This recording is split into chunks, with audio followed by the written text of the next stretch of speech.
Dans cette séquence, nous allons comprendre le signe du cosinus et le sinus suivant où on est placé sur le cercle. Je rappelle que l'axe horizontal, c'est l'axe des cos, et que l'axe vertical, ici, c'est l'axe des sines. Je rappelle également que la valeur maximale ici, c'est 1, c'est mon cercle trigonométrique.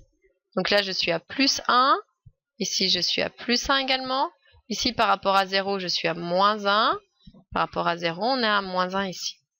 Donc, on a vu que si on prenait un angle ici, dans cette partie-là, et que je projette sur l'axe des abscisses, là je lis le cosinus et là je lis le sinus.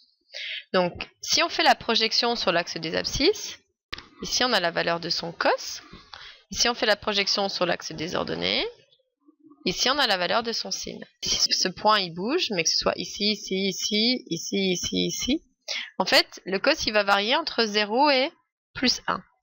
Et le signe, il va varier entre également 0 et plus 1. Ce qui m'intéresse, c'est de donner le signe. C'est-à-dire que cosinus de cet angle-là, je vais l'appeler x, il sera positif ou nul, et que son sinus aussi de x, il sera positif ou nul. Maintenant, je prends un angle qui est dans cette partie-là. Par exemple, ici. Son cos, c'est toujours la projection ici sur l'axe des abscisses, ce sera cette partie ici. Et son sin, ce sera projection sur l'axe des ordonnées, ce sera cette partie qui est ici. Ce qui m'intéresse encore, c'est les signes. Donc ici, je serai entre 0 et moins 1, donc cette fois-ci, le cosinus de x, ça va être un nombre qui va être négatif ou nul. Pendant que son sin, il va être entre 0 et 1, donc il sera positif ou nul. Essayez de faire les deux derniers quarts. Donc ici, je suis placé avec un angle, par exemple, ici.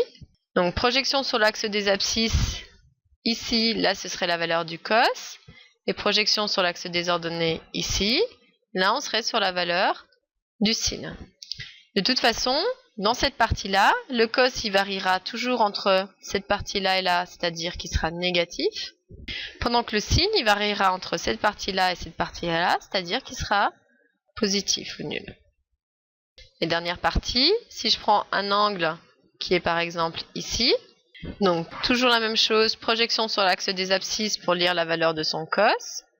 Projection sur l'axe des ordonnées pour lire la valeur de son sin ici.